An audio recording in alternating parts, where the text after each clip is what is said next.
How's it going, everybody? This is Andrew with Tea with Andrew. We're talking today about a couple different things. One of the things I thought that was really important to talk about is we've got the new contract, of course, April Fool's Day. The Texas Real Estate Commission put out a new contract for all of the Texas agents. And there's a lot of conversations about option period in there, how it works, what's happening.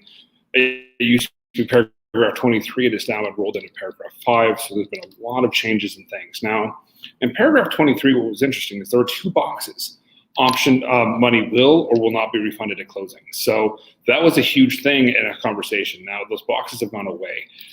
There's a lot of questions, and as we all know, realtors don't read, so it's very difficult for people to actually read the contract. These contracts are very, very, very, there's a lot of changes, and so it kind of throws everybody off. It does say in the contract very clearly, though, that option fee will be refunded to buyer, credited to buyer at closing. So that is in paragraph 5.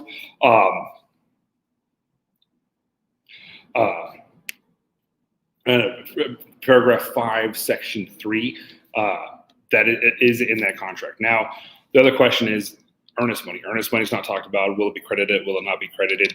That conversation happens all the time. Now, that will obviously be credited as contract as well. That is not in paragraph 5. That is in paragraph 18.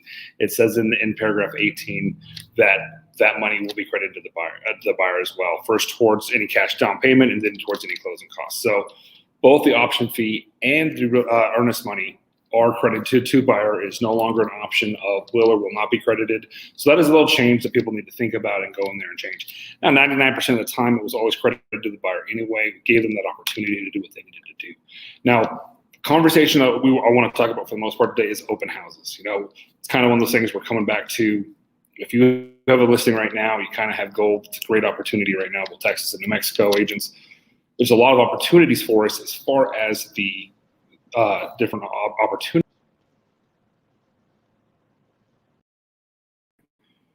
Is Brian just took over my camera for some reason. All right, how we doing, Brian? Is making sure we follow the CDC guidelines. So making sure what's happening in there, how's it working, what's going to happen is extremely important. Make sure no more than 10 people are in the house at any given time. That is huge. That is a very important thing for multiple reasons, safety being one. Also, just making sure you have control of the open house. Do a better job of making sure who's coming in and who's not. Making sure who is, okay, thank you. We actually got our You Rock buddy on there. That's nice. Making sure you have sanitizer for people to be able to use. A huge thing on this, and this is kind of real estate 101. So there's not really a huge reason to have this conversation, but we will. And it's something that's talked about in all of the websites talking about what happens on this, is making sure every light is already on. All of the doors are already open, and letting people know, guys, don't touch stuff, don't open stuff, don't move things. We've got to respect the COVID timelines and COVID issues and guidelines that are out there and how it's working. So you want to make sure all the lights are on anyway. You want to make sure it's as inviting as possible anyway. But this just is another extra step to make sure people have that opportunity to see what's available, what's in it, but without the need to open doors and things. So have a closet door already open. Have the door to the garage open. Doing these things will make it to where less people are touching things in the home. Now, we did have an open house this weekend that did have some issues, so I want to talk about that as well. As we all know, the market right now is absolutely insane. Buyers are freaking out. Sellers are freaking out. Everybody's kind of in a crazy situation of worrying about how are we going to get this listing, what's going to happen. One of our agents had an open house on Saturday, and just in the time I was there I probably saw 10 to 15 families go through there. I mean, just one right after another. Fantastic time. She got some great contacts from it. It was a great opportunity.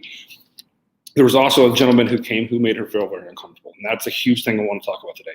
Number one, always, no matter what, is safety. You know, we have a gut for a reason. If you don't feel safe, you don't feel comfortable, making sure you have a buddy that you can call, someone who can be there with you, is an extremely important opportunity. You know, luckily, she gave me a call. I was there in about 5 minutes. Everything was fine. There were no issues. But making sure you have that situation. I don't care if you're the strongest man in the world. I don't care if you're Nick and a mixed martial artist and can do all sorts of crazy things. Nobody can say what's going to happen tomorrow. If your back is turned, somebody can hit you just as easily, no matter who you are.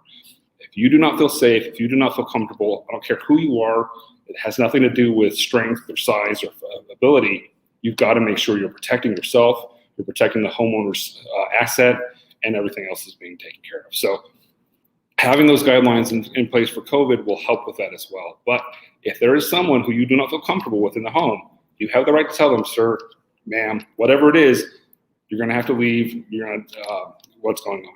Make sure someone that you can trust knows what you're doing. So in case you don't feel safe, or in case something happens and you don't feel comfortable, you can make a phone call and someone can be at your property extremely quickly. That is a huge thing as well. You know, if you're sitting there and you're by yourself and you see a group of people come in that don't look like they're going to, or they start saying things, or they smell alcohol, or they're smoking marijuana, or who knows what it is, you need to make sure you are safe at all times. And that, I think, is the number one thing. Sanitizers, making sure they're available, making sure that people know what's going on, where you are, how that's working as well. Brian, are you still on here, or did you just do that to mess with me? He came and he left. Oh, there he is. No, I'm here. I apologize for that. Whenever I entered the studio, it obviously came right on point. So, guys, obviously the environment is changing. We've had this discussion in office. Andrew is actually sitting at the board, as I can tell right now. So people are starting to do more in-person stuff. And because of that in-person stuff that's going on and happening right now, what we need to ensure is that we're taking care of not only our personal safety, but also making sure that the transaction is kind of kept top of mind. You know, one thing that I've noticed with a lot of these multiple offer situations is that people are asking things that are not I don't know if the word's appropriate. They're not conventional. You know, they're asking for things like, what do I need to bring? So the answer is, if you ask your seller, the seller can give you the authority to tell them what they need to bring. You can. That is legally possible. But at the same time, if you don't have that in written disclosure, I would be extremely cautious and be careful. Agents love to ask, what can I do this, or how can I do that? And they love to work back office deals. And I know a lot of agents are watching, and yeah, I might not be talking about you, but I've heard it enough times to know that agents look out for their interest a little too much sometimes, and understand that we have a fiduciary duty to look out for our client's best interest. And that goes to the concept of that option money that Andrew was mentioning. It is for a option period. Now, option periods are somewhat becoming things of the past in a lot of ways because of these multiple offers, but it's going to come back, and we need to make sure that we're responsible about it and that we keep those utilities on for inspections and so on and so forth. So, you know, everything that Andrew kind of mentioned is absolutely on point and on par, but also just remember, things change and the market changes. You know, Andrew and I have seen it countless times. You know, a lot of the people that are online right now have seen it countless times. You know, if you've been in the business 5-6 years, you've had a pretty sweet ride. You push that to 9-10 years, you've seen the ups and downs. You know what the ups and downs could mean. So just realize that there's a lot of things going out there, and tuning into stuff like this. You know, I go through the comments afterwards, and it's kind of comical. Hey, I learned something. Andrew and I have conversations all the time about things that we've dealt with over years, and we're like, wow, does that say? Did I just interpret that a little differently today than I did for the last 5 years? So, yeah, Andrew, I mean, yeah, definitely. Yeah, and great point. You know, there's another thing that's happening right now that has happened to be more than it's ever happened, and it's insanely frustrating, guys. Do not give access to your lock boxes to someone else. I'm hearing this from other people continuously, very blatantly, like, hey, I can't go and it's far away and I don't want to. Can you give me a one-day code for my client? Guys, be very careful about that. It's very easy to do, but at the end of the day, it comes back on you. You're the one who gave that access electronically, and we have proof of who gave that access to someone. If a fridge goes missing, if the stove goes missing, if the door's left open, if something goes wrong, you have given access to that property. You know, the other person asked, but you're the one who gave access. We need to have respect for the fiduciary that we've been given from our clients, that we are overseeing the key to one of their, if not largest, one of their largest assets that they have. And we need to respect that. Stainless steel appliances go missing, refrigerators go missing, air conditioners go missing all the time. And it's one of those things where it's really easy to say, hey, I don't want to drive to Horizon. I don't want to drive to the west side. I don't drive to the northeast, whatever it is. Give my client a one-day code.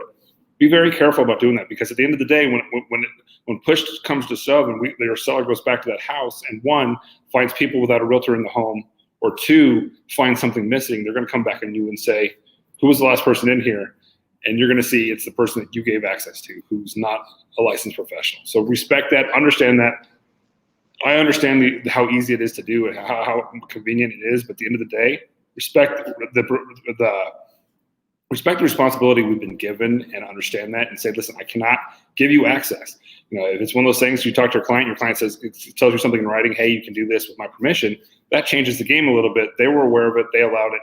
And if it's one of those things where it's a last minute thing, you're out of town, something, and the client is okay with it, that changes the game. But if you're under my license, please, for the love of goodness, do not just give random people access to someone else's home. It is not the way to do business, and it's not the way, it's not fun. Another thing, we had an issue with another deal recently.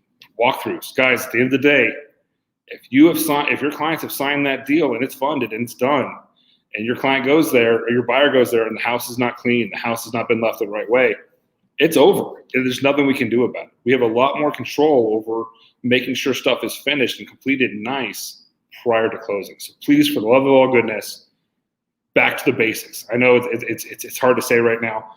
Go back to doing open houses. I think you'll see a huge benefit of finding buyers for your listings. Walking, doing all those things, farming. But do not go to a closing table with your client without your client having to walk through the home, making sure. You don't want to be sitting there and having to pay to have a house cleaned, or the dishwasher's missing, or all of the light fixtures have been taken. All of these things can go on. We had a conversation in our office, and it's one of those questions that there's no real answer to, because the contract is very clearly unclear, and I think we could all agree with that on many things. There was a listing recently where the seller took the bathroom mirror at closing. Now the question is, were they allowed to do that or not? And it was a split in the people who were in the office at the time, because the mirror was on a nail in the bathroom. So the question is, are they allowed to take the bathroom mirror? Because the contract clearly states mirrors can stay, but it also says permanently attached items, and then lists mirror. The mirror is not permanently attached. I'll take myself as an example. My wife went through a mood, ripped all the mirrors off the walls, framed them, made them nice, and hung them back up in frames. Those are no longer attached mirrors in the bathroom. They're mirrors on a nail, just like any painting in the home. Do they stay? Do they not stay? And that's one of those questions that we don't really have a real answer to, because it's not attached. And we have we had half the people in the office saying, hey, those things stay, they're bathroom mirrors. The other half saying it's on a nail, just like a painting. I got a $10,000 painting on a nail. It's not staying. Nobody's think it's staying. It's on a nail. So it's one of those things where those questions have to be figured out early. We have to know those things early. We always have those questions. TVs, TV stands, TV mounts stay. More often than not, I have sellers the day before closing ripping those things off the walls. Even though we've had the conversation, that doesn't happen. Brian, are you seeing similar things in that regard? 100%. So the new contract actually states a few extra additional items in the pages where it talks about accessories and so on and so forth. So the use of exclusions, the use of non-realty items is key and paramount in a lot of the conversation. One of the other things that I want to bring up, and this is something to all realtors out there. Listen, guys, I have participated in this. Over the years, I wasn't able to access a property. A key was bad, a lock was bad. I would get into that property. Don't do that today, okay? Don't do it today. It's dangerous. I shouldn't have done it in the past. I did it based on the fact that we had, a different mindset. Now, it's the mindset that if you enter my property, Texas is a castle doctrine state, right? You don't know what's going to happen. Don't play with that game. Don't play with that fire. And the other thing is there's video cameras everywhere. And I don't care if you're a realtor trying to enter the property. When you enter the property in an inappropriate way, you are breaking and entering. And you need to now understand that a lot of people now have video evidence of this, okay? So understand that, I know that people are trying to find houses for clients. And sometimes that lockbox is dead on battery, okay? Central lock by no means is perfect, and we can only accommodate and work with it, or people still love to walk away with keys. Listen, we've all done it. I mean, I'd be lying to you if I told you I haven't walked away with a key in my pocket. And I get to the fourth or fifth house, and I'm like, oh, that's not my key, right? Andrew's laughing because I know he's done it too. Everybody's done it. So, but with that being said, if you're the next realtor in line and that key's missing, just put a notification in and say the key's missing, come back, schedule again. And I understand the market is so crazy that might not be accommodating. But if you go above and beyond to try and get in that property and you do something or break something or do something wrong, I've come to this belief over 16 years in the business. My license is my career. My license is what makes my livelihood possible. And if I'm going to put something in jeopardy for my license, it better be well worth it to my entire livelihood, income, business, and everything in between, to include those people's lives that are responsible based on me making money. I better make sure it's worth that. And to be frank and honest, guys, one sale is never worth that. So don't operate in gray. Well, and the other point too, and this happens in El Paso. You got a bad freeze. I got a freeze? I'm feeling good. This happens in El Paso quite often. Is it's sometimes for sale or for rent, and it may have gotten rented and they didn't take it down for sale yet, and there's someone in the home and you try to break in and they pull a gun on you or do something to that effect. So making sure you do not try to access that property is extremely, extremely important. Assume, no matter what, explain to your clients, no matter what, you assume you're being videotaped at all times, motion-wise, video-wise, audio-wise. There are situations where a neighbor's ring has picked up the conversation about what was happening and how it was working. So you want to make sure if you're doing that, you're briefing your clients, do not talk about this house while we're in this home. It will take away any negotiating leverage you have. Assume you're being videotaped. Just the best way at all times to be respectful of the property at all times, to assume you're being videotaped at all times. And, you know, if realtor card or not, if someone sees you breaking into a home, that's not an excuse. You're not going to not get a breaking and enter charge. So what Brian said is absolutely right. There's no key. We're going to have to come back on another time and see it. I apologize. I know you want to see this home, but that's all there is to it. With that, guys, I know we want to keep these around 15, 20 minutes, so I don't want to go too far. Just remember, follow the CDC guidelines. No more than 10 people in a home at any time at open house. Make sure you have a sanitizer at the front. Have the lights on, doors open, so people can walk around without having to touch things continuously and have other people touch them as well. Gloves if you can. It's a really nice house. Strongly recommend some booties too. Make sure you're not tracking anything through the house. Just make it a little bit cleaner, a little bit nicer. And understand that contract has changed. A lot of people still are trying to use the old contracts. If you receive an offer on an old contract, you do have to present it. But you have to get a new contract either written up or where you yourself counter back with a new contract, or tell the buyer, please send me an offer on the new contract. You have to execute the new contract when it does come in. So, but just because it's not a no contract, it's not an excuse not to present the offer. You have to present any and all offers that come in. So understand that. Don't play that hard game of, well, I don't have to present your offer because it came on the old contract. We are duty bound to present any and all offers that we receive to our clients, unless they have given us in writing that they do not want them of a certain caliber. With that, that's all I've got. Brian, anything else you want to add? Nada. Good to go. Guys, I appreciate it. I hope this was helpful. Be careful out there. That's the number one thing. If you don't feel comfortable, no sale is worth your life. You're not going to, if you don't feel comfortable, make sure you feel comfortable. Call a broker, call a friend, call a husband, call a brother, whatever it is. Make sure there's someone available to help you. If you're going to go on a showing, you feel iffy, don't go on that showing. Give it to somebody else, or take someone with you so you do feel comfortable. Your life is, no deal is worth your life. Be safe, enjoy out there, and have a great one. With that, appreciate it, guys, and have a great night.